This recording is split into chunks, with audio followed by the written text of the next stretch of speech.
¿Qué tal? ¿Cómo están? Bienvenidas y bienvenidos nuevamente a la clase de liderazgo y negocios. La pregunta sería la siguiente: ¿cómo podemos trabajar en equipo? Seguimos con el coach, pero a nivel equipo. El requisito número 3 es comunicación. Ya habíamos visto que también existe la cooperación. Ahora vamos con la comunicación. Primeramente, ¿qué obstáculos puede haber en la comunicación? Rumores, chismes. Para que un equipo o un grupo pueda funcionar es indispensable que entre sus miembros exista una comunicación permanente. Entonces, la comunicación debe ser correcta. Puede ser en ocasiones de manera verbal o a veces por cuestiones del tiempo y espacio debería ser por medio de un escrito. Puede ser un memorando o avisos. Lo más recomendable siempre es hacer juntas, ¿no? Periódicas para saber muchas cuestiones del trabajo. Aquí pone como ejemplo sería hablar con tu jefe, hablar con tus compañeros de trabajo y hablar con tus subordinados. Obviamente depende de qué posición y característica tengas dentro del departamento. Obviamente si es una persona, vamos a suponer una empresa, tú eres la parte más de la jerarquía más baja, aún así sí está bien que te comuniques con la persona adecuada y comentarle el problema, ¿no? Que normalmente va a ser un problema laboral, desde falta de material, a lo mejor faltan más personas para trabajar o alguna regla no quedó bien entendida. Bueno, requieres comunicación.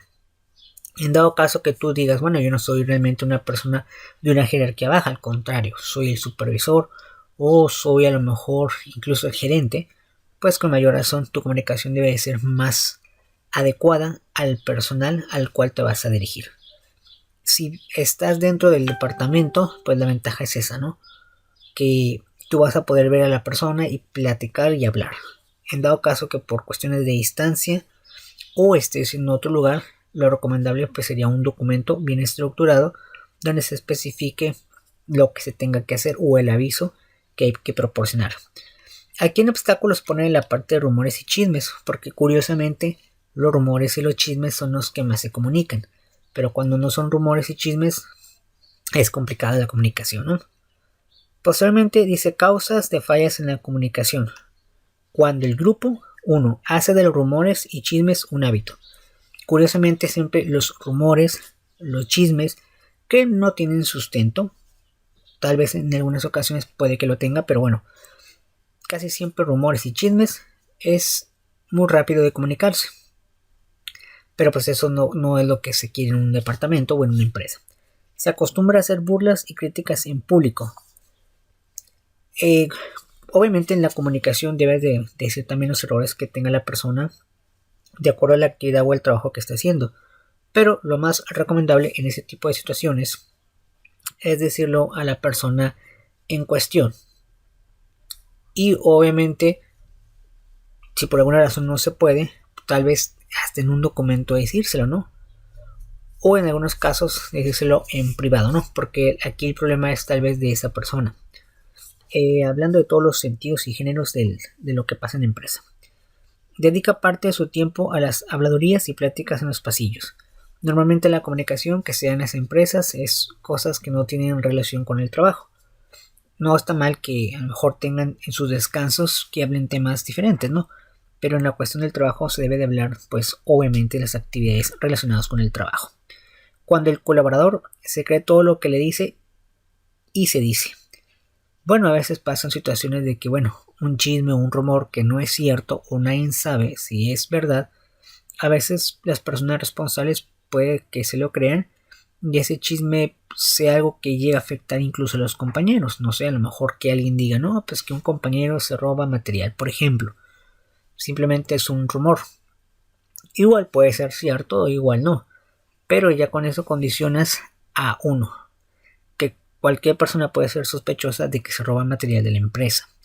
Dos, obviamente van a poner más revisión en las personas para que no llegue a suceder eso. Obviamente ese chisme o ese rumor pues crea otras situaciones que traen más errores o problemas. Que al propagar los rumores y los chismes es aceptado por los demás. Bueno, vuelve a lo mismo en el ejemplo, ¿no? Se da por cierto cuando a lo mejor simplemente no pasó, ¿no? Y la otra es una persona ociosa y busca evadir el trabajo. Y obviamente pues se hacen los chismes y se cree más en los chismes que en los trabajos verdaderos, ¿no? Después, ¿cómo podemos trabajar en equipo? Involucramiento. Ese sería un término que podemos usar. ¿Qué obstáculo podemos tener? Primero, desinterés, es decir, no querer trabajar, no querer participar en el equipo. Posiblemente dice, solo el que juega puede ganar. Es decir, normalmente en los equipos, muy pocos miembros del equipo pueden ganar experiencia, conocimiento y para allá son los que traen más las ideas.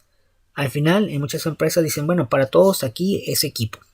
Así 1 o 2 personas hayan hecho prácticamente el 80% del trabajo, para la empresa es que trabajaban en equipo, cuando a lo mejor la realidad es que trabajaban 2 o 3 personas, ¿no? Que no te contagie lo negativo y apático y métete al juego. Obviamente, al final son equipos, se deben de involucrar.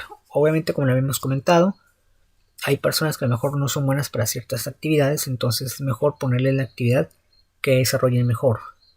Y así ir acomodando las piezas de cada uno de los miembros del equipo para que realmente se trabaje en equipo.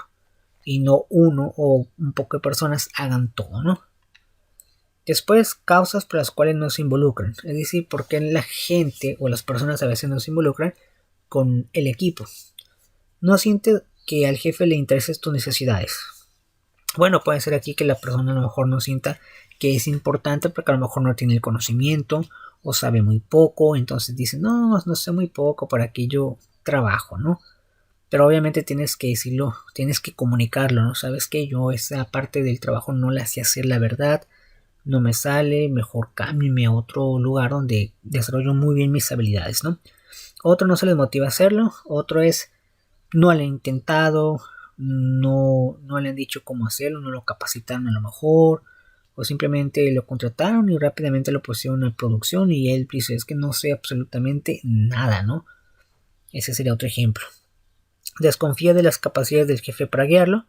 Bueno, también puede pasar que las personas digan, no, es que el responsable como que tampoco sabe, entonces si él no sabe, pues menos yo, ¿no? Cuando el colaborador se siente rechazado y se aísla. Esto pasa mucho ahora cuando el que es un poquito responsable ve que su equipo no le está armando y pues él tampoco se siente muy contento ya, pero no hace nada por decir, bueno, equipo, vamos a cambiar, no funcionó, bueno, cambiamos el método, cambiamos la forma de trabajar, ¿no? La otra es una persona apática, con poca energía y entusiasmo.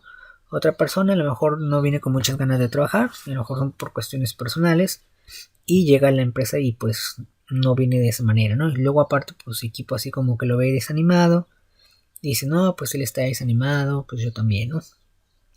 Y la otra, no saben bien cuál es su papel dentro de la empresa. Bueno, en algunos casos hay personas que son responsables, pero tampoco saben qué papel deben de hacer, ¿no? Después, ¿cómo podemos trabajar en equipo? Requisito número 5, compañerismo, ¿no? ¿Qué obstáculo puede haber? Antagonismo. Las personas no se llevan bien, se rechazan y se critican entre sí. Obviamente en una empresa son muchas personas las que trabajan y laboran y obviamente todos tienen diferentes capacidades, diferentes habilidades y formas de pensar. Y a veces eso hace que hay obstáculos de hacer compañerismo. No necesariamente ocupas ser el amigo o la amiga de la persona a la cual trabajas, no es necesario, pero sí compañerismo, ¿no? Mientras en los horarios de trabajo. Después dice, no se conocen como seres humanos, se saben las cosas que les impide llevarse bien, ¿no? Causa de la falta de compañerismo. En grupo se rechazan y critican. En este caso, más bien con la finalidad de ayudar a la persona, es al revés, ¿no?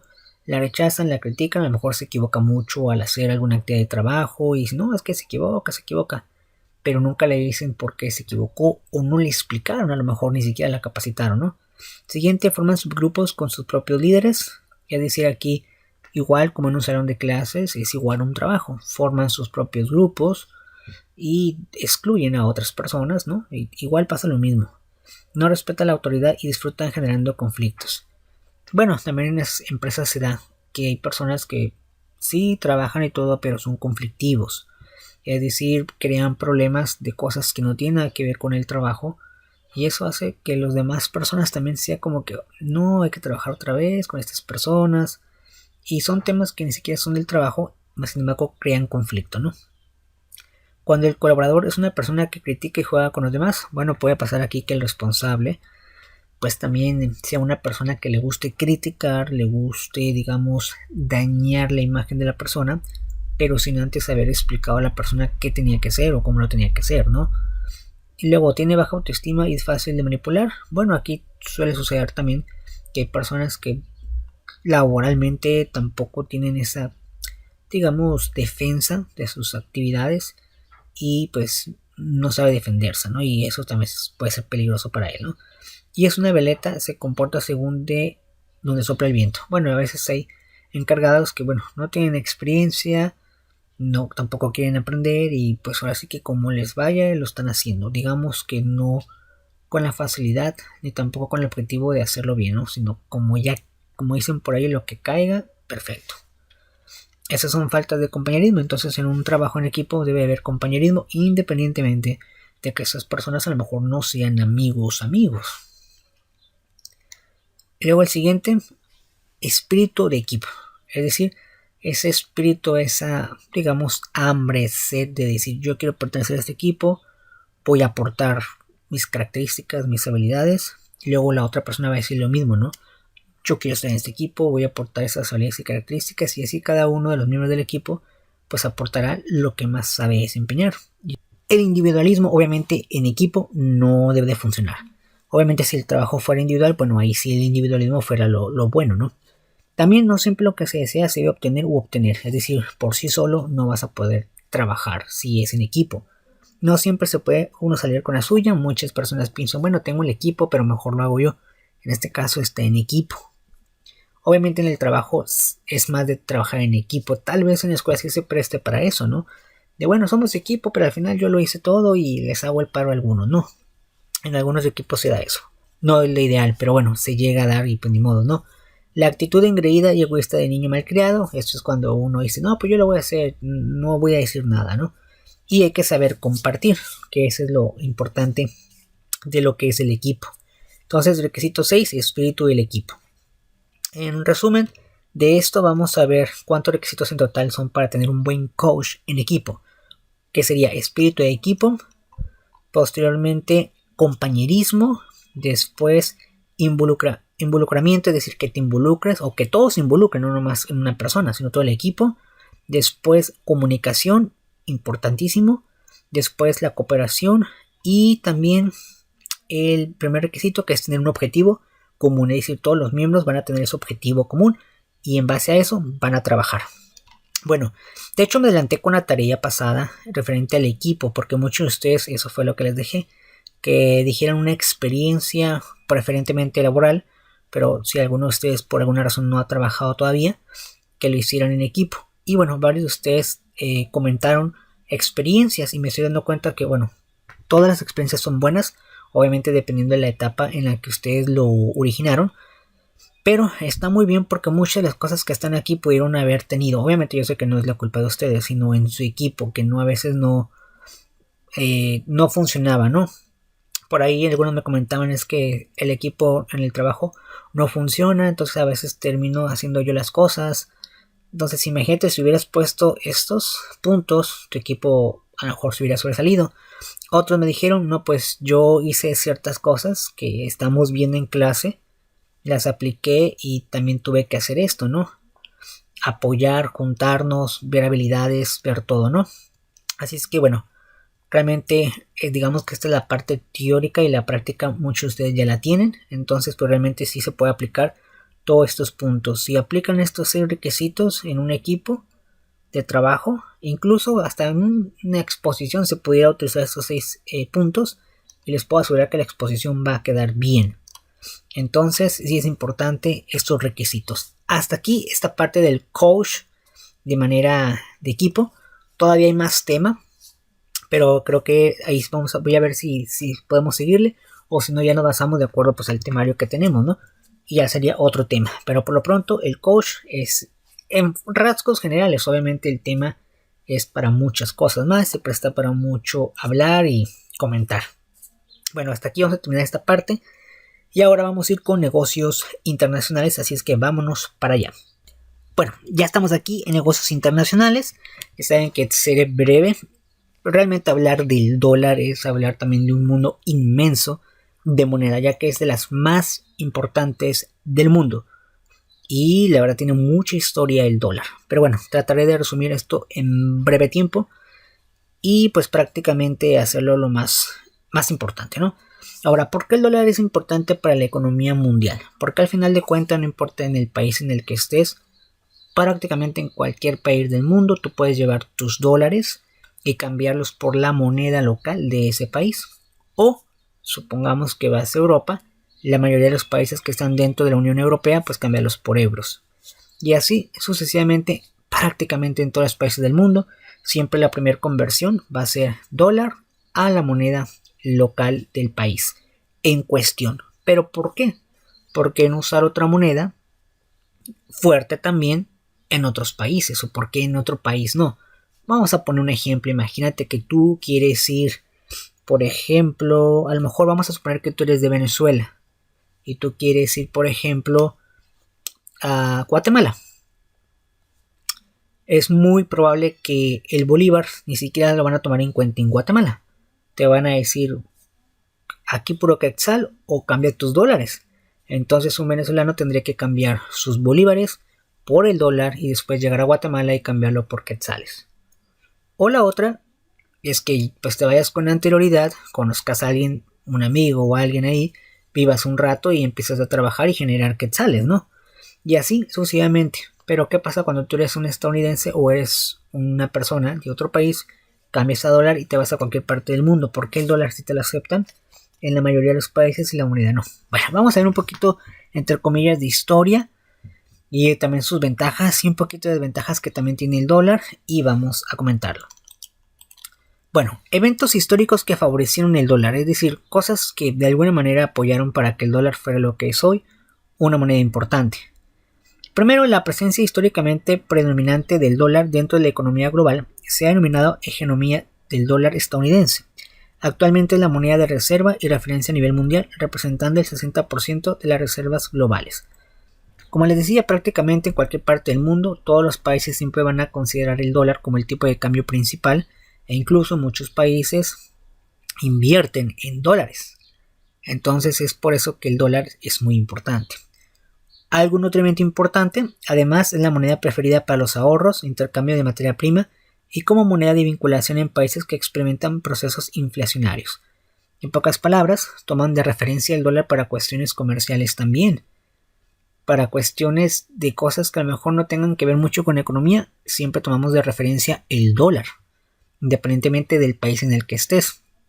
Por ejemplo, una persona que compra un producto que está fuera de Estados Unidos siempre va a preguntar cuánto cuesta en dólar y ya la persona se va a encargar de hacer la conversión en su moneda.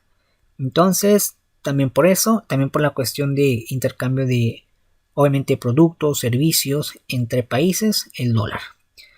Otro evento histórico sería su preeminencia, obedece a la confianza que se tiene en esta moneda a nivel mundial, aun cuando otras monedas se han fortalecido. La importancia del dólar y su consolidación en la economía obedece básicamente a factores históricos.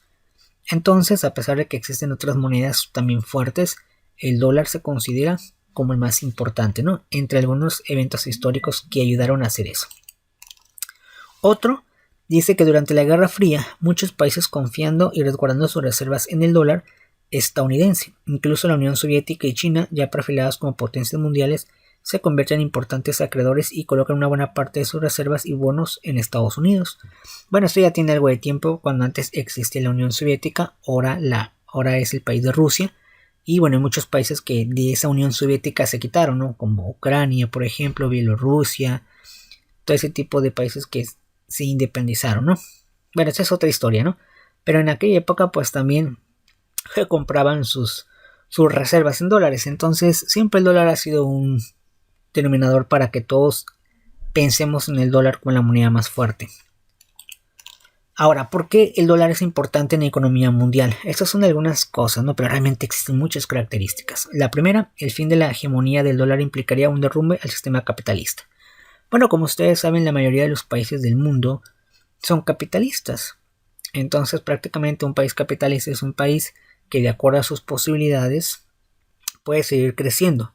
Es decir, no se debe de estancar o no se estanca, o va progresando conforme se lo va permitiendo su propio país, por diferentes temas, ¿no? Recursos naturales, recursos materiales, productos, servicios, las personas con las que vive en su país, reglas, leyes, en fin, todo eso. A comparación de los socialistas, que normalmente es un régimen autoritario, donde, bueno, aquí nadie es más y nadie es menos, todos son iguales, y a veces esa igualdad a veces puede perjudicar a muchos que tienen esa hambre de seguir progresando. Entonces sí es duro eso, ¿no? Pero bueno, como la mayoría somos capitalistas y el dólar es un factor, ¿qué pasaría si el dólar no fuera? A lo mejor muchos países a lo mejor no fueran capitalistas, ¿no? El comercio del petróleo y otras materias primas ocurren en dólares, es decir, prácticamente todos los países del mundo al cambiar, comprar, importar y exportar lo hacen en dólar. Ya obviamente cada país convierte la moneda, ¿no? El sistema financiero y las bolsas de valores están dolarizados y el derrumbe del dólar implicaría la paralización de las actividades económicas mundiales. Entonces muchos sistemas financieros, obviamente como la bolsa de Nueva York y muchas bolsas más, se encuentran como de alguna manera resguardadas con el dólar, ¿no? Es su respaldo, el dólar. Entonces imagínate que de la noche a la mañana quitemos el dólar, ¿qué va a pasar, no? Pasaría un desastre económico, ¿no? Que de repente Estados Unidos ya no quiera emitir dólares ni nada por el estilo. Pasaría una desgracia, ¿no? Entonces por eso es importante el dólar entre algunos puntos. Yo sé que existen más puntos importantes, yo solamente aquí lo estoy resumiendo.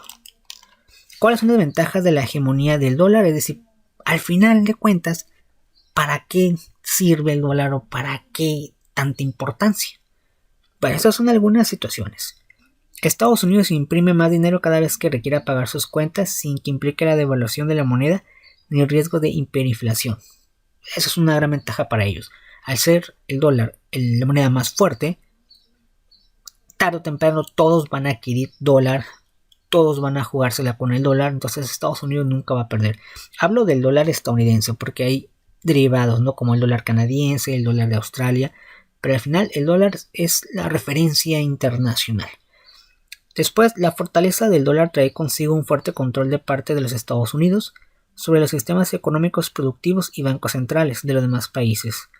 Al final, pues el dólar, en muchas cuestiones del sistema financiero internacional, como el Banco Mundial, Fondo Monetario y algunas organizaciones ajenas a las finanzas, pero de alguna manera se relacionan como la ONU, la UNICEF, pues el dólar es el que mueve prácticamente. Entonces prácticamente todo está conllevado a que el dólar sea la moneda que debemos de ocupar, debemos necesitar, debemos de saber cómo está ya sea el aumento o la disminución del dólar referente a tu moneda que tú tengas. En cada país puede ser una moneda distinta, ¿no?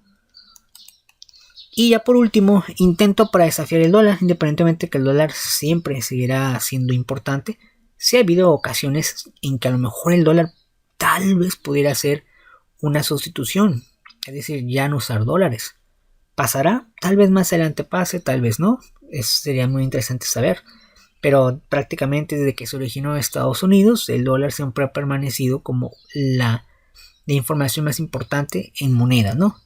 Por ejemplo, el euro, que fue el que vimos la semana pasada, habíamos comentado que el euro es una moneda importante también. Pero esta se sitúa más la importancia en Europa. Y esto lo hicieron con la finalidad, entre muchos temas, de que los países europeos no tuvieran ahora sí que ese desfase de que cada quien tuviera su propia moneda. Al ser un continente que es más transitable, puedes ir en un día a varios países. Oye, ¿por qué no usamos una moneda para que nos facilitemos la vida y no cada rato tener que estar convirtiendo monedas, ¿no? Entre muchas cosas por el cual se originó. Obviamente también se originó de alguna manera para que se respaldara más otras situaciones en el euro y no en el dólar. ¿Es competencia del dólar el euro? Sí es su competencia, pero aún así el dólar sigue siendo mejor.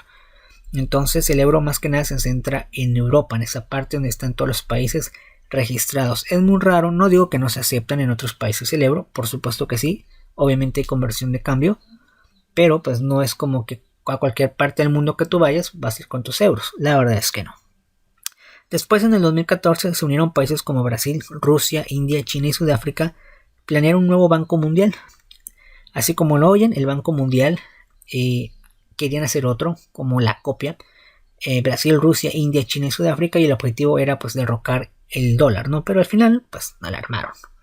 Después algunos países compraron bonos japoneses, algunos países saben que la moneda de Japón también es buena, es una moneda muy buena también, que es la que vamos a ver a continuación la siguiente semana.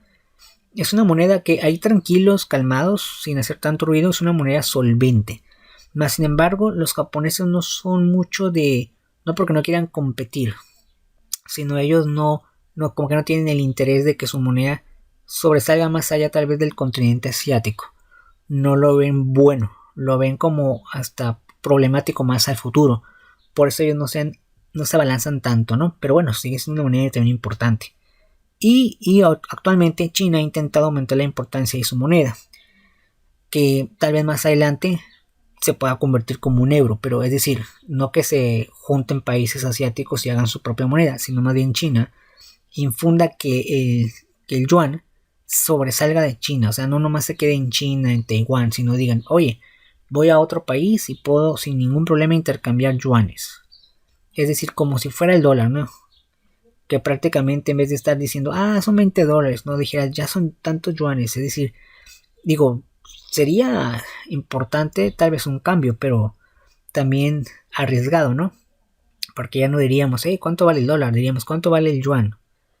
O sea, si eso llegase a pasar de que la moneda de China supere al dólar, muy pronto veremos casas de cambio, obviamente, pues cambiando obviamente yuanes por pesos a lo mejor, o yuanes por dólares, ¿no? Dependiendo a qué lugar vayas, ¿no? Pero bueno, eso no sabemos si va a pasar, pero bueno, la economía de China es muy fuerte y bueno, ha tenido hasta conflictos o problemas entre empresas, ¿no? Y así de fácil y rápido es lo que vimos del dólar. Yo sé que hay temas que a lo mejor dejamos de lado, pero bueno, lo más importante viene en estas pocas diapositivas, lo que es la importancia del dólar. Y obviamente ya si nos fijamos a la historia, muchos de los presidentes que están en los billetes de Estados Unidos pues son presidentes importantes de épocas ya pasadas, ¿no? De Estados Unidos, y que pues bueno, ayudó a que el dólar también se fortaleciera, ¿no? Pero bueno, aquí el objetivo era hablar más bien la importancia del dólar, no el billete como tal, es decir, el billete, qué personaje está. Bueno, hasta aquí vamos a dejar esta parte entonces de liderazgo y también de negocios internacionales. Bueno, pues muchísimas gracias, agradezco a todos los que están aquí todos los sábados. Y bueno, tal vez ya más adelante ya vaya a ser en presencial. Todavía no se dice nada, pero ya los rumores empiezan a correr. Ahora sí, como en los equipos, los rumores corren primero, pero la noticia exacta no corre primero. Pero bueno, ya saben que los rumores dicen que ya estando en verde el semáforo, ya puede cualquier escuela decir, ya pueden entrar. Y bueno, se supone que en esta semana y la otra se está aquí en nuestro estado en un color prácticamente ya para pasar al verde. Entonces posiblemente a lo mejor en un mesecito o 3 semanas más ya estemos en clase presencial. No lo sé todavía, obviamente no han dicho nada. Pero bueno, esos son los rumores. Ya saben que los rumores son rápidos. Los rumores son rápidos. Parece que se trabaja en equipo para hacer rumores, ¿no? Bueno, hasta aquí le vamos a dejar. Muchísimas gracias. Les recuerdo que después les voy a poner todo lo que es. A lo mejor ya salieron ahorita las participaciones, pero falta poner las tareas o actividades de la semana y pues ya sería todo. Muchísimas gracias y nos vemos hasta la próxima. Hasta luego.